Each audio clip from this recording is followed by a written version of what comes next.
बैठा हो ईश्वर स्मरण। ओम अग्निमीले पुरोहितं यज्ञस्य देव मृत्युजम् होतारं रत्नधातमम्। ओम सनः पितेव सुनवे ग्नेषुपायनो भव सजस्वानः स्वस्तये।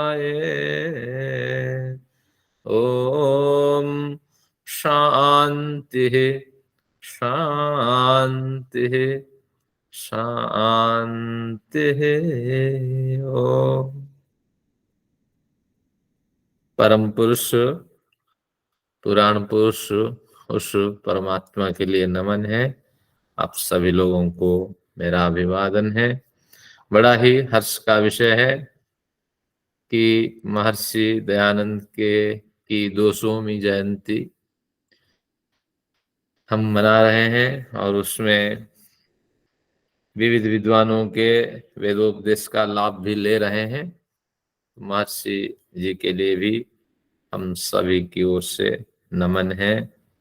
वो प्रवाद पुरुष कहते हैं ऐसे महापुरुष जो कुछ विशेष परिस्थिति में उत्पन्न होते हैं, इनको हम कहते हैं पुण्यात्मा।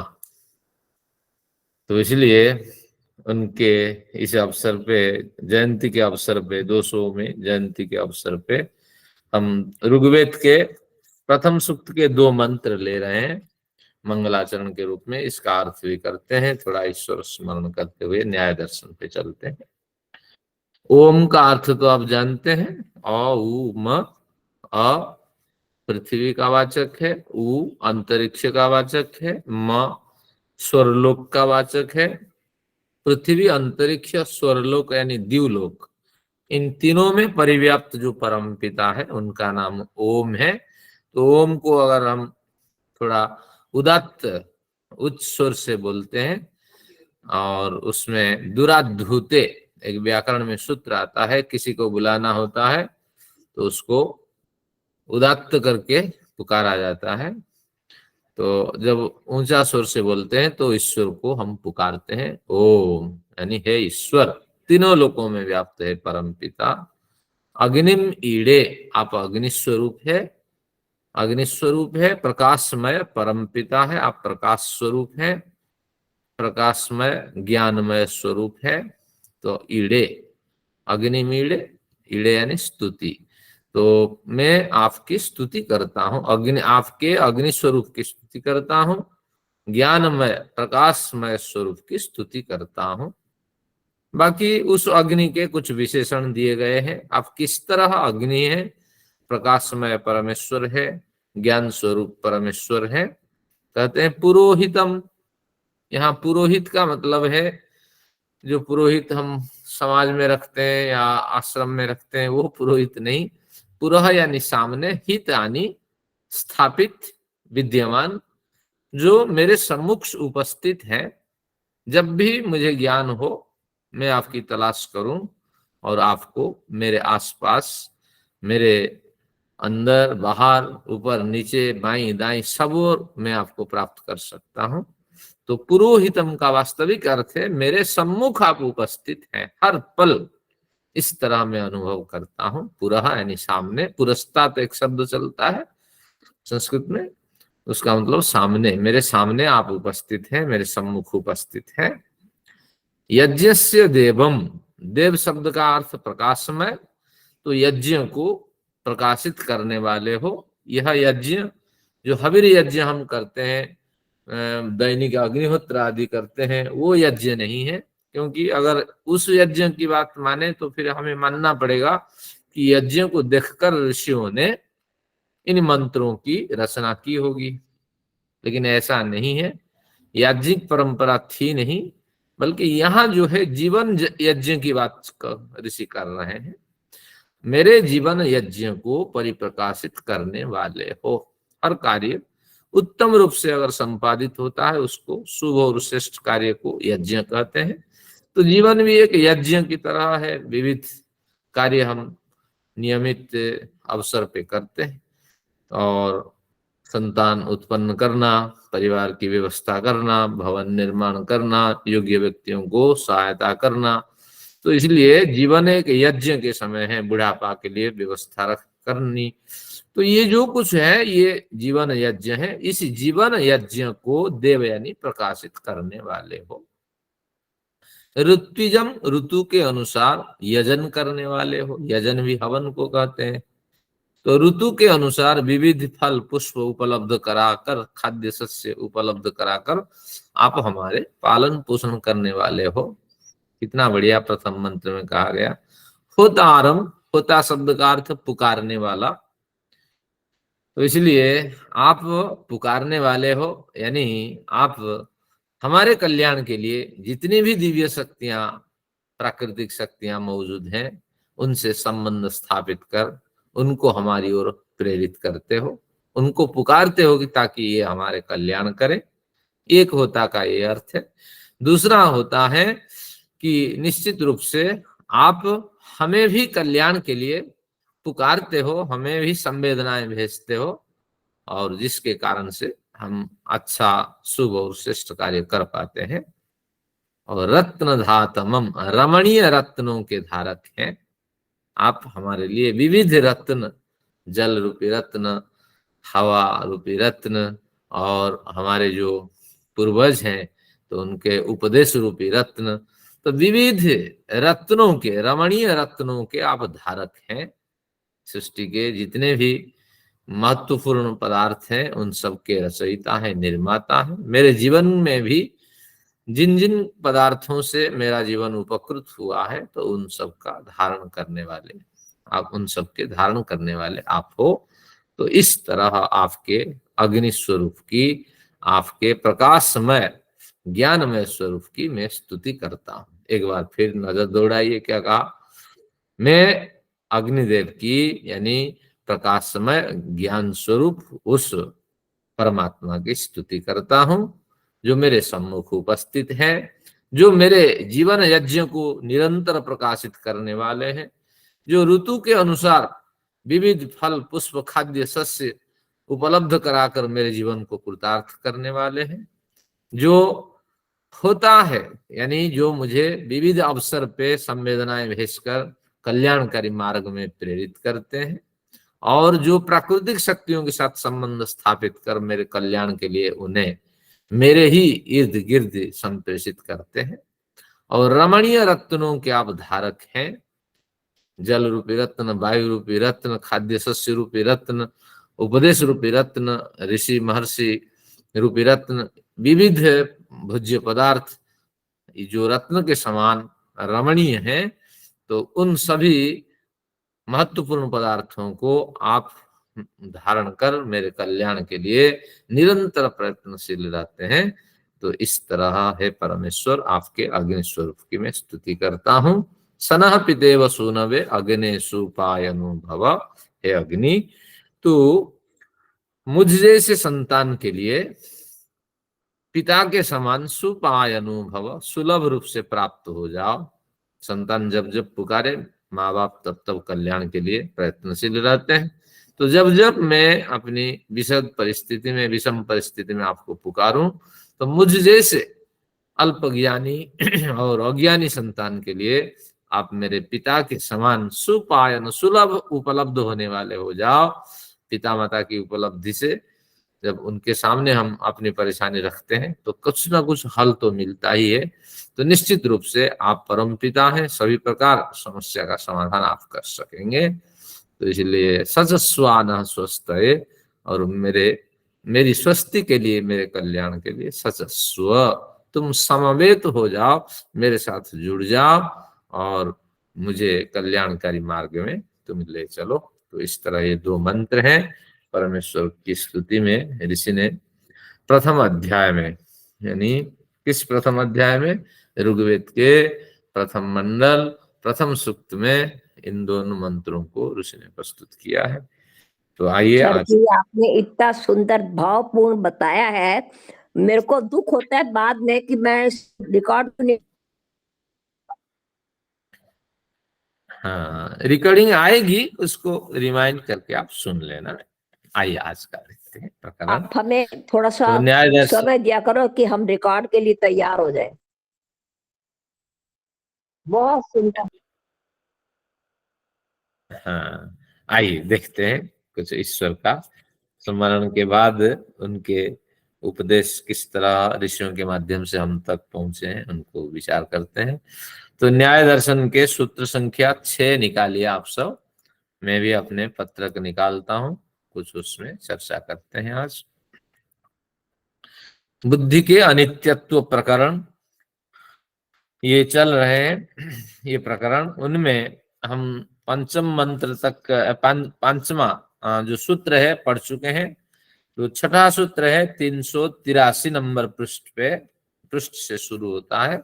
आज कोई विशेष प्रकरण नहीं है और विशेष कुछ रोचक बातें भी नहीं मिलने वाली है, लेकिन फिर भी हमें उसमें सकारात्मक दृष्टि से ढूंढनी चाहिए, कुछ मिल जाए हमारे लिए। तो इसमें 326 में तृतीय अध्याय द्वितीयान्निक छठे सूत्र में कहा गया क्रमवृत्तित्वादयुगपद ग्रहणम, क्रमवृत्तित्वादयुगपद ग्रहणम। इसको तोड़ दे, क्रमवृत्तित्वात् अयुगपद ग्रहणम।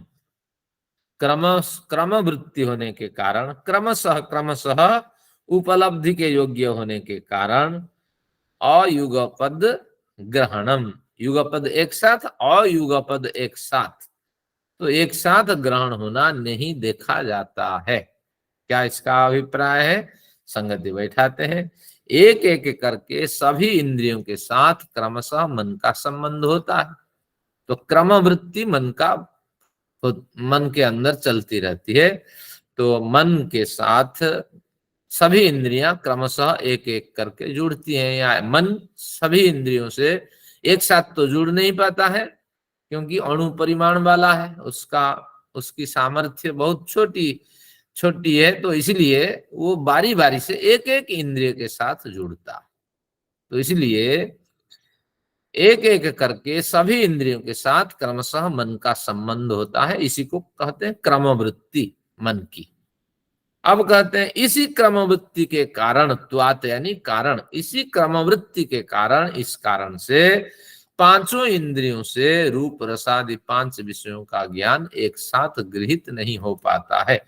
क्रमवृत्ति मन के साथ हमेशा बनी रहती है। इस कारण से अयुगपद, युगपद एक साथ, अयुगपद एक साथ न होना, तो एक साथ न होने की स्थिति हमें गृहित होती है। तो आचार्य जी एक बात बताइए, अब हम आपको यहाँ आपके का फेस इसमें आ रहा है, तो अब हम देख भी रहे हैं, तो आंखें काम कर रही हैं और हम आपको सुन भी रहे हैं, तो कान भी काम कर रहे हैं साथ में, तो दोनों इकट्ठे साथ ही देख रहे हैं, साथ ही सुन रहे हैं, तो अलग अलग थोड़ी हो रहा है ये कोई। क्या बढ़िया प्रश्न है, ऐसा प्रश्न होना चाहिए। तो अब देखते हैं, इसको पहले समझ लेते हैं, फिर आपके प्रश्न का उत्तर देते हैं। तो ऋषि कहते हैं कि मन कभी भी अणु परिमाण वाला होने से एक साथ सभी इंद्रियों के साथ संयुक्त नहीं हो सकता। जब नहीं हो सकता तो इस कारण से इंद्रियों से रूप रसादि 5 विषयों का एक साथ ज्ञान ग्रहण नहीं कर पाएगा। तो इसलिए इस निष्कर्ष पर हम पहुंचे कि अणु परिमाण वाला मन एकदेशी प्रत्येक प्राणी के शरीर में एक होता है। अब आते हैं, इस विषय को यहीं छोड़ते हैं, अनुराधा जी के प्रश्न का उत्तर देते हैं।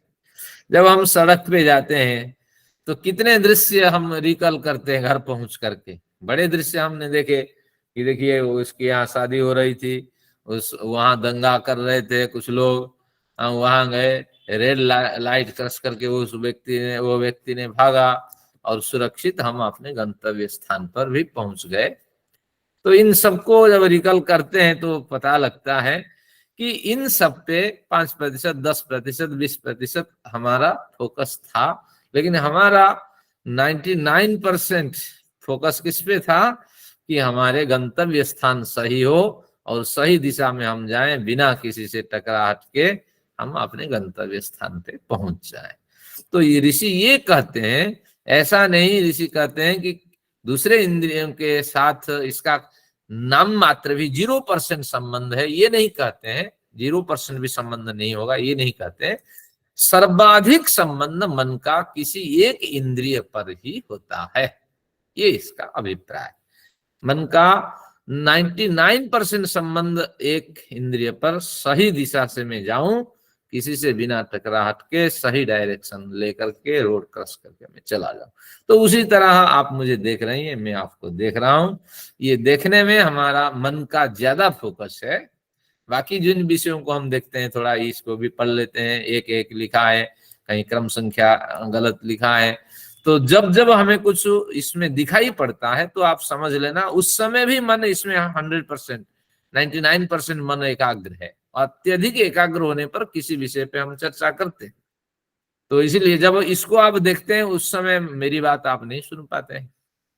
तो अब मेरी बात जब एकाग्रता के साथ सुनते हैं तो दूसरे विषयों पे आपकी एकाग्रता नहीं होती है। तो ये क्रम इस तरह है। मन पूर्णतः अधिकाधिक संबंध, मैक्सिमम संबंध एक इंद्रिय के साथ जब बनाता है तब किसी विषय का ग्रहण होता है, ये इसका अभिप्राय है।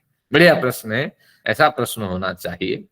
तो अब हमने क्या पढ़ा इस सूत्र में, देखिए मतलब एक साथ दो विषय हो तो सकते हैं ना ग्रहण, चाहे वो थोड़ा इंटेंसिटी कम है, उसकी गहनता कम है, सुनने में ध्यान ज्यादा है, समझने में, शास्त्र को समझने में ध्यान ज्यादा है, श्रोत्र इंद्रिय का काम ज्यादा है, ये तो मैं मान रही हूँ। लेकिन फिर भी हम साथ साथ, इसलिए मैं अपना वीडियो भी ऑफ नहीं करती, मुझे ऐसे सामने इंटरेक्शन होता है तो मुझे सुनने में अच्छा समझ में आता है।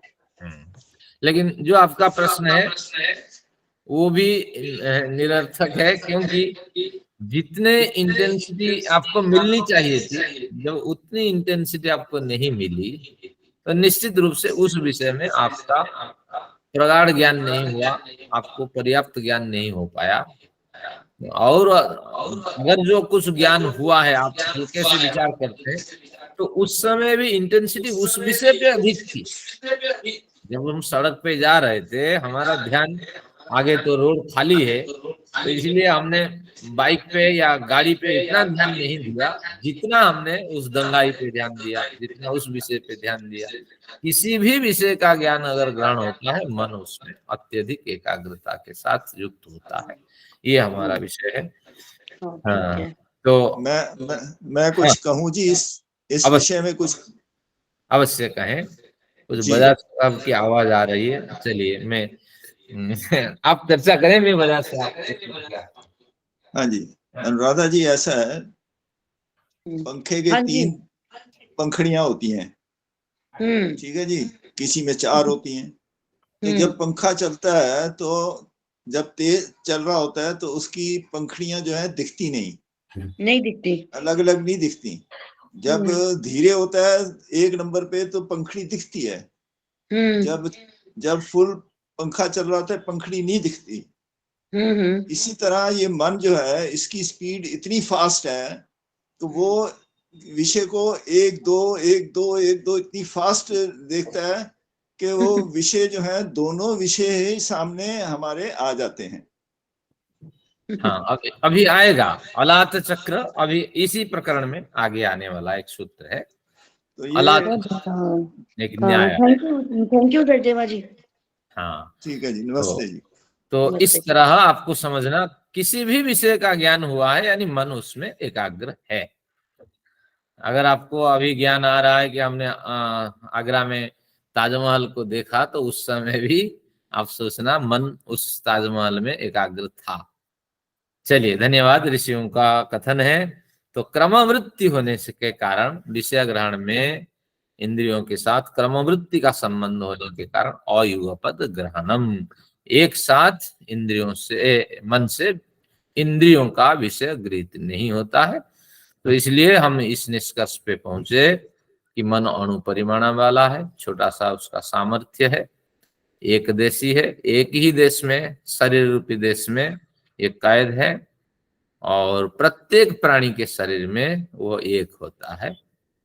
तो इसलिए भिन्न भिन्न मन नहीं है, या शंकराचार्य घुस गए फलाने व्यक्ति के अंदर और उसके सारे विषय वासना को भोग करके आए, तो उस व्यक्ति की आत्मा कहाँ गई, उसका मन कहाँ गया।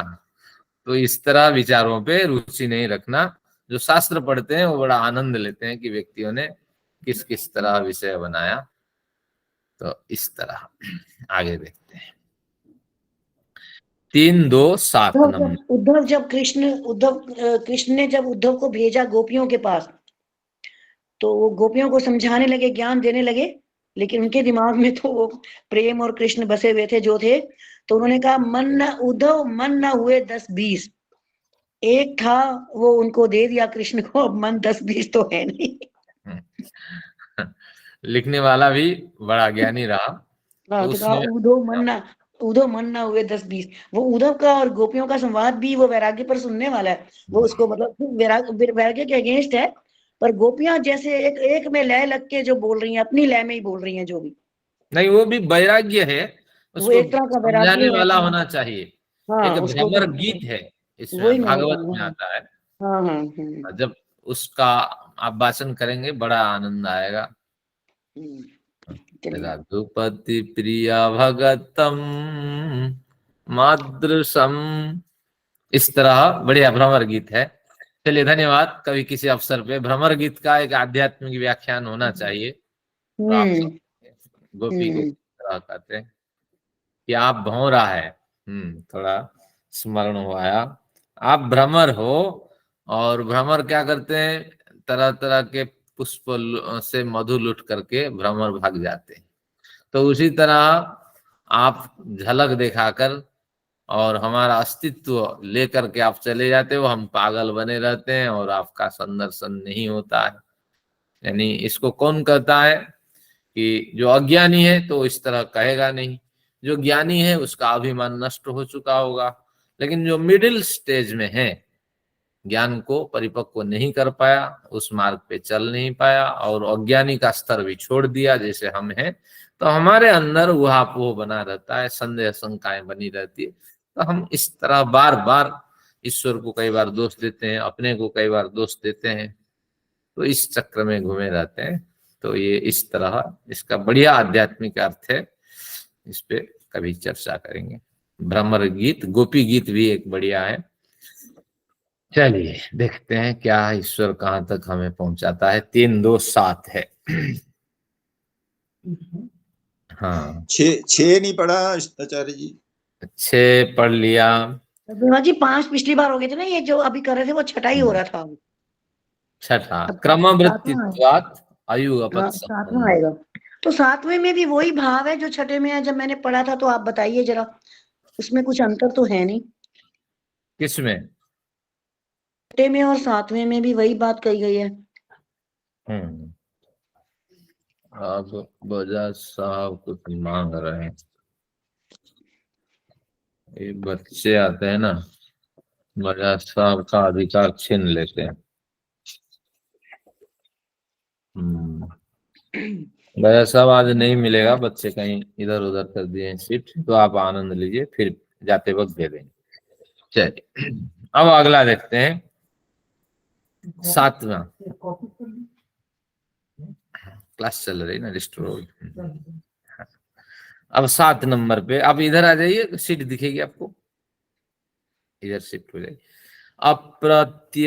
अप्रत्यभिज्ञाने, अब अप्रत्यभिज्ञानम च विषयांतर व्यासंगात, अप्रत्यभिज्ञानम च विषयांतर व्यासंगात, विषयांतर के व्यासंग होने के कारण हमें अप्रत्यभिज्ञान होता है। अभिज्ञान, प्रत्यभिज्ञान, अप्रत्यभिज्ञान। अभिज्ञान यानी पहचान, और अप्रत्यभिज्ञान पहचान न होना, और विषयांतर व्यासंग होने के कारण उसी विषय को, बिल्कुल अनुराधा ने सही कहा, उसी विषय को उन्होंने भिन्न रूप से और अधिक दृढ़ता के लिए कथन कर दिया कि विषयांतर व्यासंग होगा अगर, व्यासंग यानी आसक्ति, विषयांतर के व्यासंग होने से क्या होगा कि मन के साथ इंद्रियों का अप्रत्यभिज्ञान होगा, अर्थात मन अन्य विषयों पर आसक्त हो जाने पर मन को सभी इंद्रियों का अप्रत्यभिज्ञान होता है, पहचान नहीं हो पाती है, अर्थात मन द्वारा सम्मुख स्थित विषयों का ग्रहण होकर आत्मा तक नहीं पहुंच पाता है। तो इस तरह पूर्व सूत्र और इस सूत्र में कोई विशेष ये नहीं है, भिन्नता नहीं है, लेकिन दृढ़ता के लिए इनका कथन किया गया है।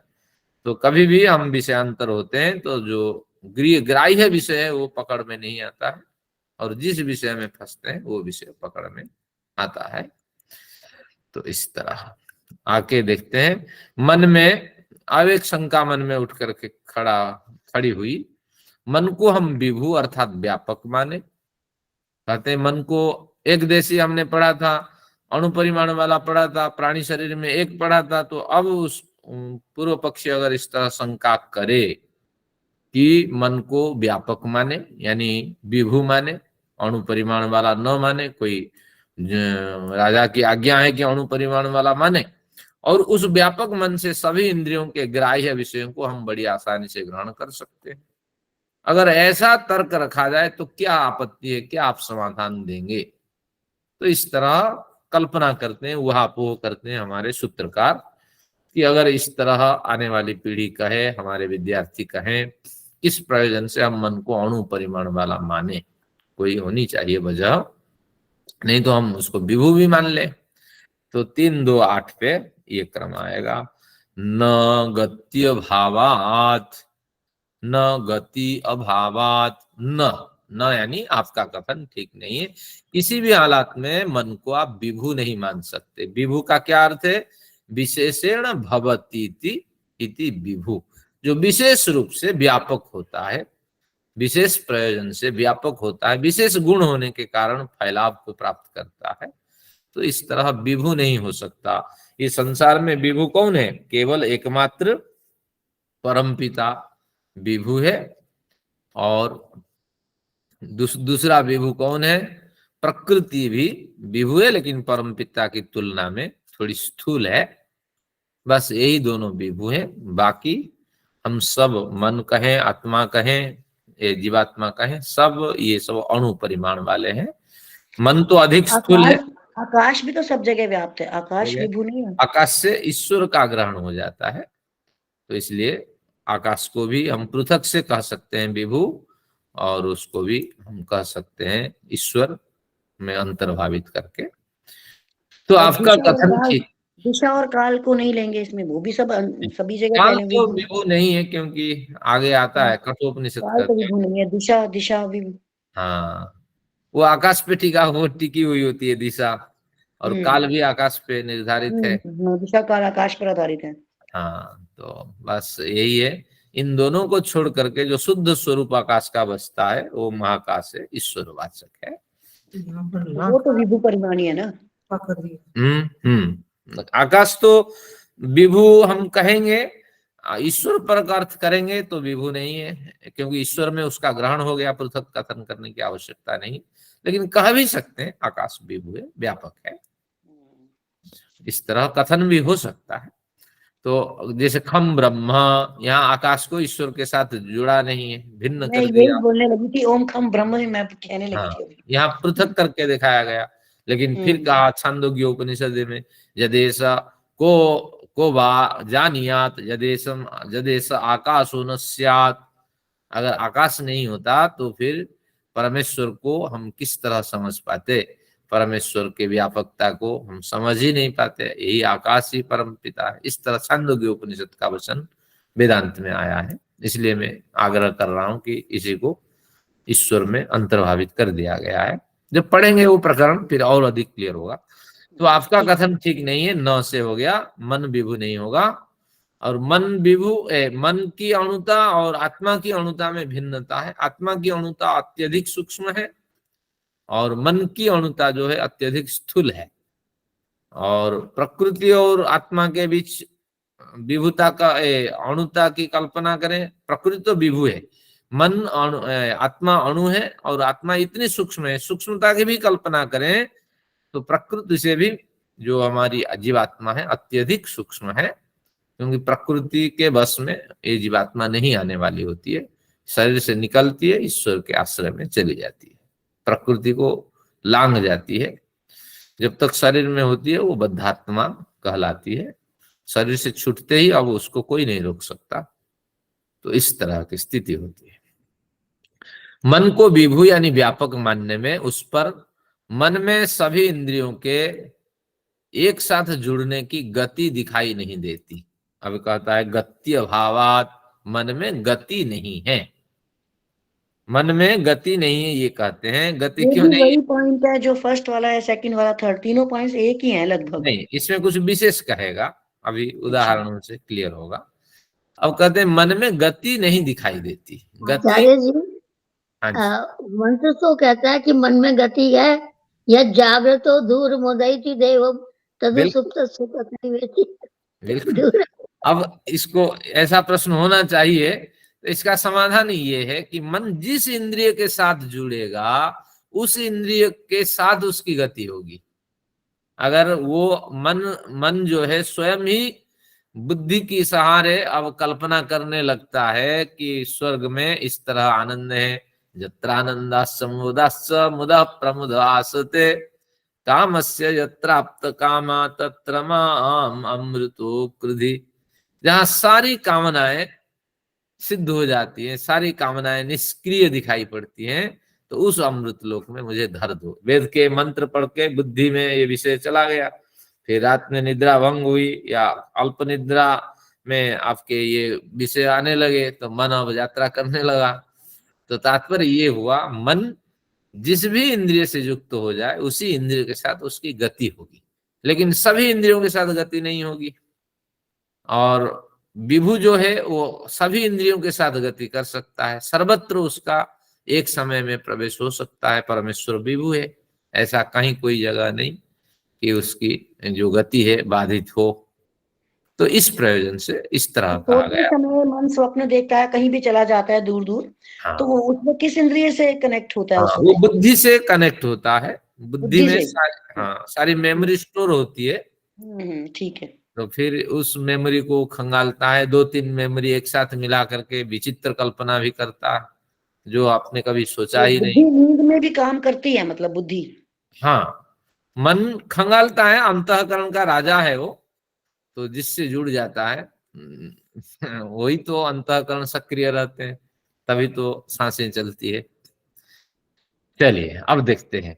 आपका कथन ठीक नहीं है, क्योंकि मन विभु नहीं है, और विभु होने से उसको व्यापक मानना पड़ेगा, और व्यापक होगा तो उसमें गति, अव्याहत गति होनी चाहिए। लेकिन कई बार मन की गति भी रुकती है, और कुछ विषयों पे उसकी गति होती है, दूसरे विषयों पे उसकी गति रुक जाती है। अगर उदाहरण देंगे, अगर ऐसा होता तो सभी इंद्रियों से गृहीत ज्ञान हमें अनुभूत होते, एक साथ सभी ज्ञान हमें मिल जाते, ऐसा नहीं होता है।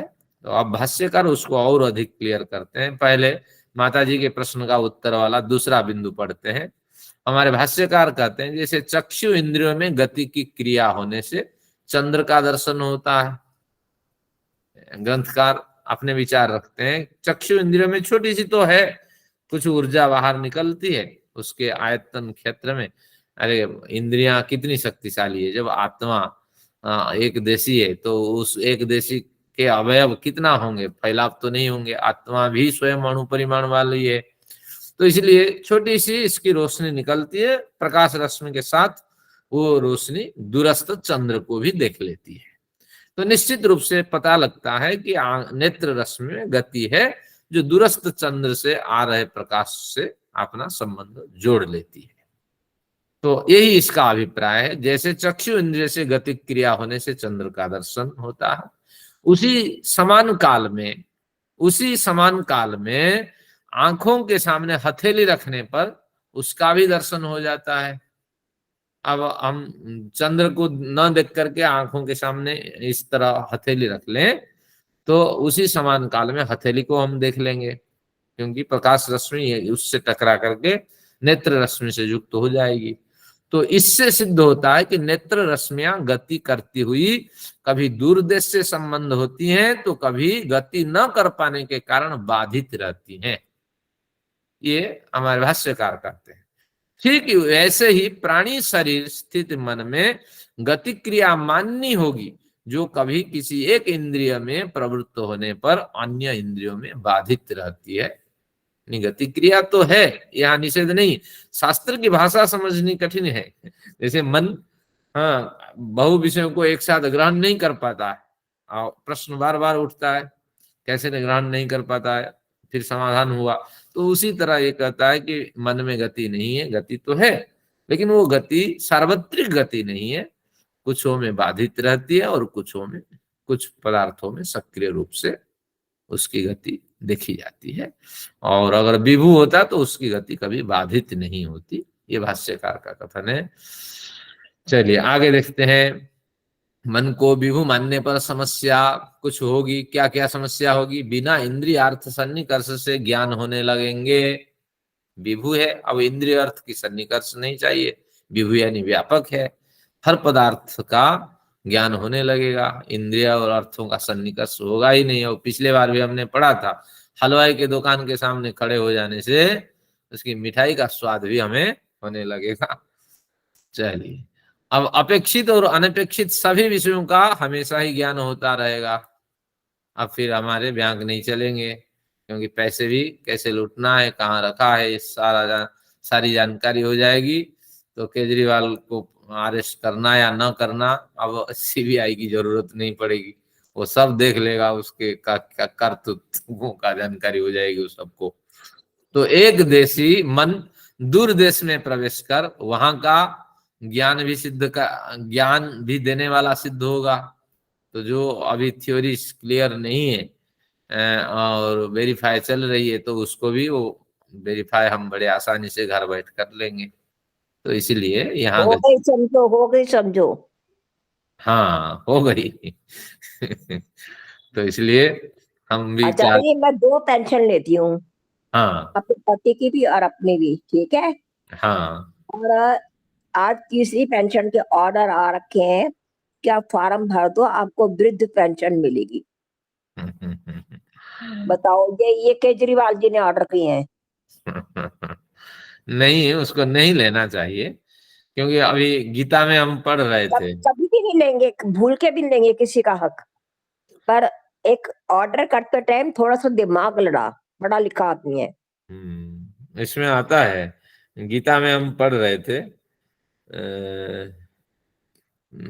भूल रहा हूँ श्लोक, कि अगर पात्रता नहीं है हमारे लेने की तो हमें नहीं लेना चाहिए। वो तो केजरीवाल की गलती अलग बात है, लेने की भी पात्रता होनी चाहिए। अगर हमारे पास सामर्थ्य है, हमने लिया, तो सस्ते ना दंडम अर्हति, वो दंड चोर के बराबर दंड मिलता है। एक चोर को जिस तरह सजा मिलती है, कई साल जेल होता है, तो उस तरह हमें दंड का अधिकारी भी स्वयं को सिद्ध करना होगा। तो इसलिए न ले। धन्यवाद। अब आगे कभी भी नहीं लूंगी, भूल के भी नहीं लूंगी। मैं तो पहले टाइम पे जैसे ऑर्डर आए वैसे ना कर दी। हाँ, मुझे नहीं चाहिए। हाँ, वो बढ़िया तो श्लोक है। जैसे हमें कोई बात की जरूरत तो नहीं होती, पर हमें गिफ्ट्स मिल जाती हैं, दे जाते हैं लोग। अगर मान लो कोई गिफ्ट आ गई है फ्रेंड्स में, ऐसे ऐसे करके फिर हम भी देते हैं उन्हें वापस, जब हाँ, उनका बर्थडे आएगा या कोई पहले और तो अवसर आएगा। न लेने की इच्छा करें, अगर वो जबरदस्त करें तो किसी योग्य पात्र में उसका संप्रेषण कर दें। नहीं, जब उनका आता है तो फिर हम भी दे देते हैं, उनका अवसर आता है तो फिर। आज ही गीता में चर्चा हो रही थी, वो श्लोक में दिखाता हूँ, क्या बढ़िया, कि पंडित को तो सब दे देते हैं सनातनी परंपरा में। मैट मिलता है, खाट मिलते हैं, तकिया मिलते हैं, बेडशीट मिलते हैं, चप्पल मिलते हैं, क्या क्या नहीं मिलते हैं, वो सब ढेर बना रहता है। अब उसको पंडित कितना यूज करें, वो 10 रुपए, 20 रुपए, 50 रुपए में सबको बिकता रहता है। तो इस तरह क्षेत्र में वो पंडित भयंकर आपदा के शिकार होगा, क्योंकि उन्होंने यथार्थ रूप से उसको ग्रहण नहीं किया और वो योग्य पात्र नहीं है। तो मैं आपको संकेत करता हूं, तो आपको बड़ा लाभ होगा कि किस तरह साधक को होना चाहिए। और इसमें 7, 8, 9, 5वां अध्याय का 7, 8, 9 इसको आप पढ़िए कि जीवन कैसे आपका व्यतीत होना चाहिए। आइए थोड़ा आपको परिचय करा देता हूं। योग युक्तो विशुद्धात्मा विजितात्मा जितेंद्रिय है, समय आज कम विषय है।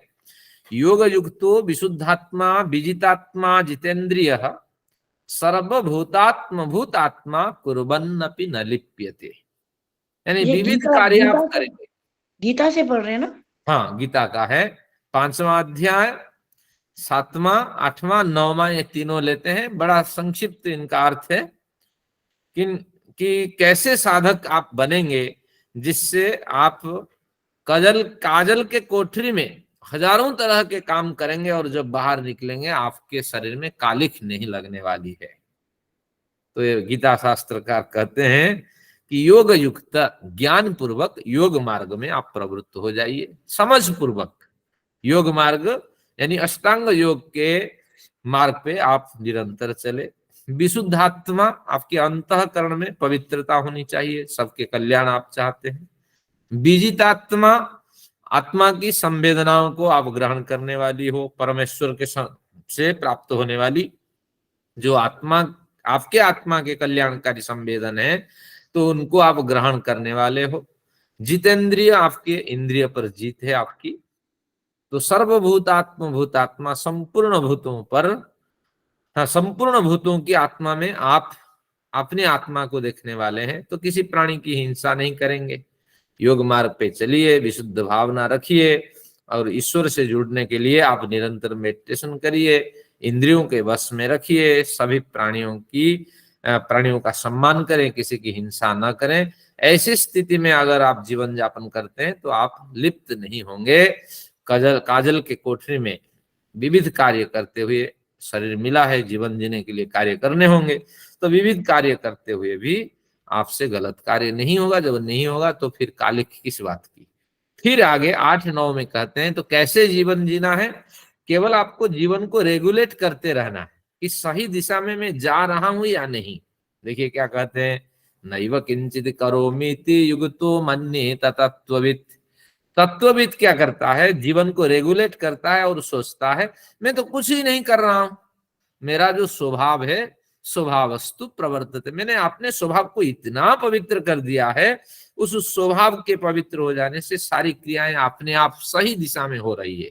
तो क्या क्या हो रही है देखिए, पश्यन सुनन सुसन जिघ्रन, मैं भी देखता हूं, मैं भी सुनता हूं, मैं भी स्पर्श करता हूं, मैं भी सूंघता हूं, मैं भी चलता हूं, मैं भी सोता हूं, मैं भी सांस लेता हूं, मैं भी प्रलाप करता हूं, मित्रों के साथ हंसी मजाक करता हूं, विसर्जन मैं भी दान करता हूं, गृहण मैं भी ग्रहण करता हूं। इसी ग्रहण से हमने यहां तक गया, सब कार्य में करता हूं। और फिर इंद्रियाणि इंद्रियार्थे सुवर्तन्त इति धारयन्, मेरी इंद्रियां सही दिशा में कार्य कर रही है, बस मैं इसको रेगुलेट करके देख रहा हूं। मैं कुछ नहीं कर रहा हूं, बहुत कुछ कर रहा हूं, लेकिन वास्तविक रूप से मैं कुछ नहीं कर रहा हूं और गलत कार्य की ओर मैं जा नहीं रहा हूं। और जो कार्य हो रहा है निश्चित रूप से मेरा जो स्वभाव बन गया है और जो स्वभाव को मैं पवित्र बना लिया हूं, वही इन सभी कार्यों का संपादित करते जा रहा है। तो यहां मैंने संकेत किया था कि हमें देना भी चाहिए, लेना भी चाहिए। और लेना जो जरूरत चीज है, ज्ञान है, और जो आवश्यक है सलाह है, दवाई है, ये लेना है। और लेकिन ये नहीं, जो पात्रता नहीं है, अगर आप ले भी लिए तो सस्ते ना दंडमर्हति, तो इस स्थिति से आपको गुजरना है। चलिए थोड़ा कुछ ये किया गया, लेकिन बहुत लेना कुछ है, बहुत धन्यवाद। समय नहीं होगा, लेकिन मैं इन तीनों की बाबूजी की अपनी पोएट्री सुनाना चाहती थी, इन तीनों मंत्रों की। बाद में या तो इसका आपका लेक्चर ओवर होगा तब सुनाऊं। हाँ, ये खत्म हो जाए फिर सुनते हैं इसको भी। हाँ, तीनों की पोएट्री मैं लेकर आई थी गीता हाथ में, तो मैंने हाँ, या बहुत सुना सारे। दीजिए, विषय कोई हाँ, ज्यादा नहीं है। हाँ, सुना। सातवां जो है आपने सातवां बोला, पहले है हो शुद्ध वशी संयम वाला, अरु कर्म योग में लगा हुआ, अरु कर्म योग में लगा हुआ, सबको समझे अपने जैसा, वह नहीं कर्म में कभी फंसा। सबको समझे अपने जैसा, वह नहीं कर्म में कभी फंसा। वह देखे सुने छुए सूंघे, ले सांस चले अरुशयन करे, ले सांस चले अरुशयन करे, पलकों को खोले बंद करे, बोले त्यागे अरुग्रहण करे, पलकों को खोले बंद करे, बोले त्यागे अरुग्रहण करे। निज कर्म इंद्रियां करती हैं, नहीं ध्यान कभी इनमें धरता, नहीं ध्यान कभी इनमें धरता। मैं कुछ भी स्वयं ना करता हूँ, योगी मन में अनुभव करता। मैं कुछ भी स्वयं ना करता हूँ, योगी मन में अनुभव करता। धन्यवाद टाइम देने के लिए। चलिए बढ़िया रहा। तो क्योंकि नहीं करता हूं का अभिप्राय है कि गलत दिशा में कोई कदम ऐसे नहीं उठाता हूं हाँ, जिससे मुझ में कालिख लग जाए और फिर मेरा संभावित जो जन्म है वो बिगड़ जाए। चलिए आगे देखते हैं। तो प्रश्न क्या था 3-2-8 में कि मन को हम नहीं मान सकते कि गतिशील है, और गति तो है लेकिन सार्वत्रिक गति नहीं है विभु ना होने के कारण। तो प्रथम बिंदु में भाष्यकार क्या कहते हैं, मन को विभु मानने पर यह समस्या होगी, दुर्देश में संबंध हो जाएगा और सभी इंद्रियों के सन्निकर्ष एक साथ होने से हमें कई तरह की परेशानियां मिलेगी। अब देखते हैं तीसरे में भाष्यकार का ये वचन है, मन को अंतःकरण मानने में कोई विवाद नहीं है, न ही उसे नित्य दीर्घ समय तक साथ देने वाला मानने में कोई आपत्ति है। यहाँ नित्य से अभिप्राय प्रवाह से नित्य नहीं, स्वभाव से नित्य नहीं, ये व्यावहारिक नित्य, इनमें इसको आपेक्षिक नित्य भी कहते हैं। अन्य पदार्थों की अपेक्षा से ये थोड़ा अधिक टिका हुआ है मन, तो इस तरह इसको व्यावहारिक या आपेक्षिक नित्य कहते हैं। तो आपत्ति तो केवल मन को विभु मानने में है, तो विभु आप मन को न माने। तो चेतन जीवात्मा विषयों को जानता है पर अंतःकरण नहीं जानता। अब स्वयं भाष्यकार कहते हैं ये जो जानने वाला जीवात्मा है अंतःकरण तो नहीं जानता, मन अंतःकरण के स्तर में आता है। तो किसी एक इंद्रिय में अंतःकरण अर्थात मन का संयोग होता है और किसी में नहीं। तो इस तरह मन अंतःकरण होने पर भी तो उसका भी इतना सामर्थ्य नहीं है सभी इंद्रियों से वो जुड़ जाए। तो इससे सिद्ध होता है मन जड़ है, क्योंकि मन में विषयों का केवल खिंचाव होता है और लेकिन जानता तो जीवात्मा है। यहाँ और अधिक क्लियर कर दिया। तो इसलिए मन को हम जड़ मानते हैं और वो एक है और एक देशी है और व्यापक नहीं है। तो इस तरह मन को सभी ने जड़ सिद्ध करने के पीछे अपना प्रयत्न किया है।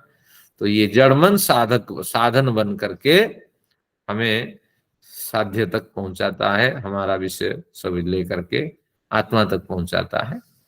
तो इस तरह एक संबंध है ये 3-2-9 का अध्ययन। मन के साथ ये फिर अंतःकरण कहाँ ले लिया इन्होंने फिर दोबारा उसको? भाष्यकार की अपनी इच्छा है, उन्होंने कहा कि देखो मन जड़ है, तो इसकी पुष्टि करने के लिए उन्होंने एक चक्र बुना एक चटाई बनाई, बुनना शुरू किया। तो क्या कहा कि चेतन जीवात्मा विषय को जानता है, मन तो जानता ही नहीं क्योंकि जड़ है, और वह मन अंतःकरण ही कहलाता है।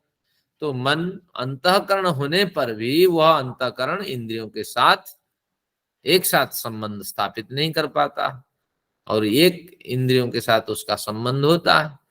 तो होने पर भी वो उस विषय को ग्रहण मात्र करता, लेकिन उस विषय को जानता नहीं, आत्मसात नहीं कर पाता है। तो नहीं कर पाता है, तो इससे सिद्ध होता है मन जड़ है और व्यापक है। इस तरह इनका अंतःकरण मन को ये उसका पर्यायवाची ले लिया है। हाँ, मन का एक पर्यायवाची के रूप में लिया। भाष्य आप पढ़ेंगे तो इस तरह मैं पूरा भाष्य का अध्ययन करके बारीकी से सार ले लेता हूँ। थोड़ा अंतःकरण की यहाँ चर्चा कर दी मन के रूप में।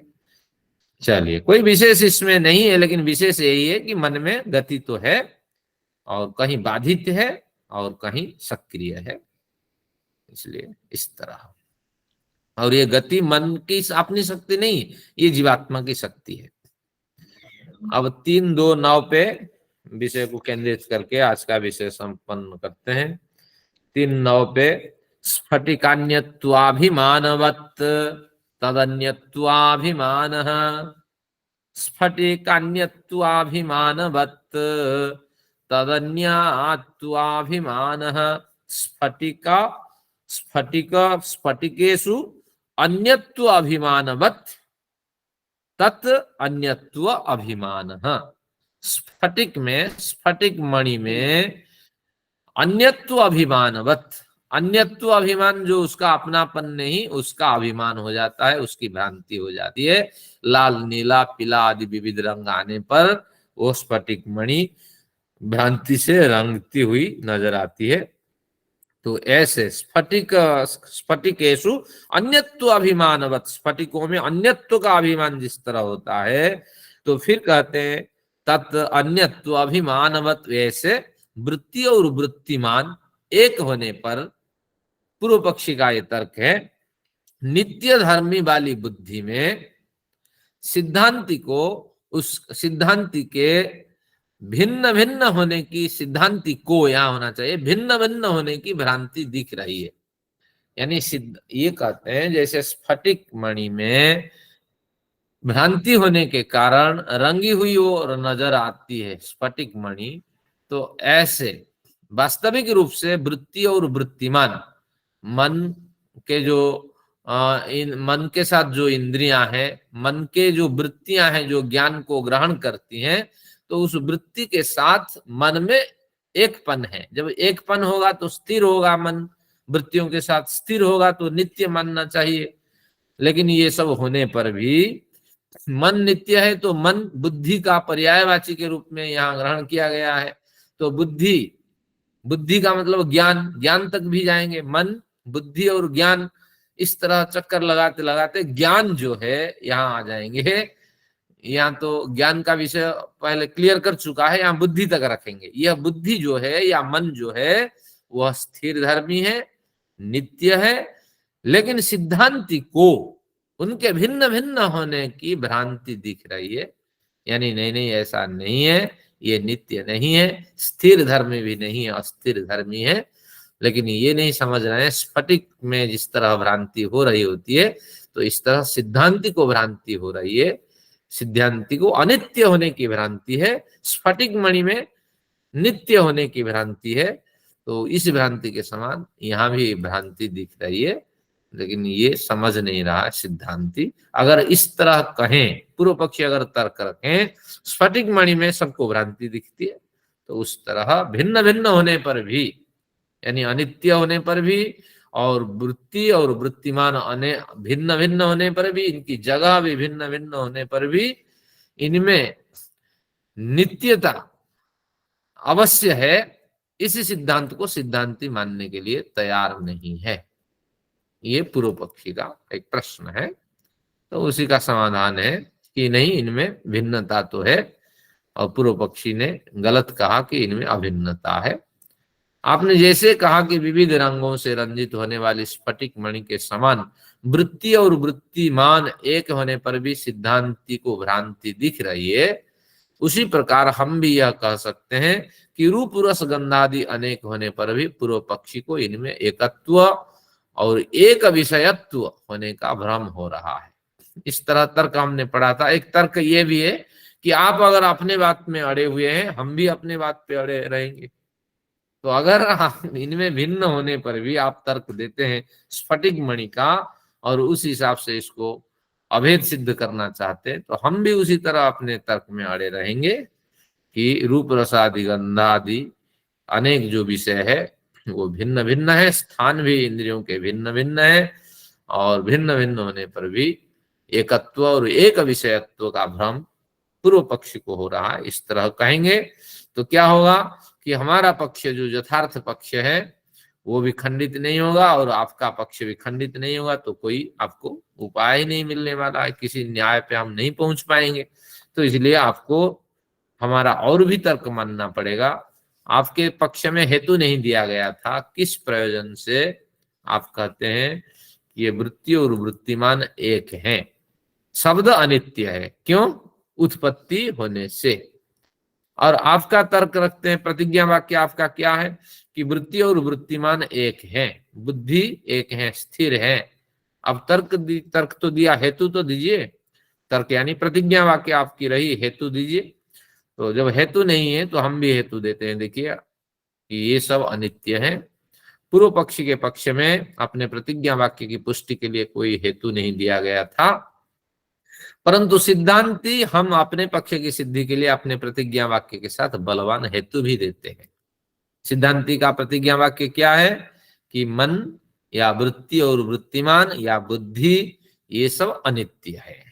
तो इसके पीछे तर्क क्या है, देखिए कि शब्द स्पर्शादि विषयों का बारी बारी से विषयों का संबंध बारी बारी से होने के कारण उनका विनाश भी बारी बारी से होने की संभावना का होने की नित्यता सिद्ध होती है।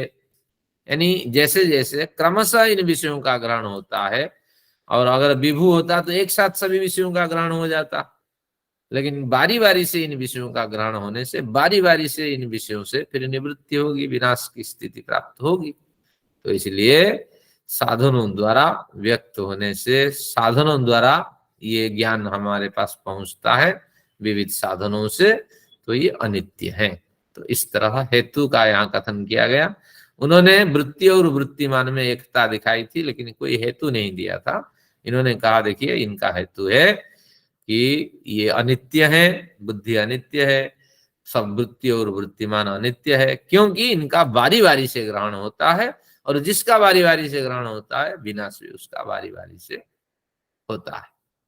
तो इस तरह ये हेतु दिया गया। इसलिए गंध रूप रसादि विषयों का गहन और विनाश है, इसलिए अनित्य है। हाँ, जिनकी उत्पत्ति होती है और वो विनाश होंगे ही, और एक साथ तो होते नहीं है कि ईश्वर जैसे अनुभूत हो जाए। तो ईश्वर कैसे हमारे विषयों को समझता होगा? आपकी कविता भी आज सुने होंगे, ईश्वर खुश हो गए होंगे, अरे वाह इन्होंने आपने इसको संयोग करके रखा है, तो धन्यवाद आपका। वृत्तिमान जो है वो मन है यहाँ। मन वृत्तिमान है, और वृत्ति मन के जो साधन साधन है, हाँ इंद्रिया है। अच्छा, वृत्ति साधन है और वृत्तिमान मन है। हाँ यही है। साधन और उसको बुद्धि भी मान ले, मन को वो क्रमशः मन के अर्थ बुद्धि में कभी लिया है। मन का विषय नहीं होगा, वृत्ति का मतलब मन का विषय, और वृत्तिमान मन यही होगा ना। हाँ, तो वृत्तिमान शब्द स्वयं ही कहता है जो श्रेष्ठ पदार्थ है वही वृत्तिमान हो सकता है। तो इसलिए गंध रूप रसादि विषयों के ज्ञान जैसे भिन्न भिन्न है, वैसे हमें ये अनुभूत होते हैं।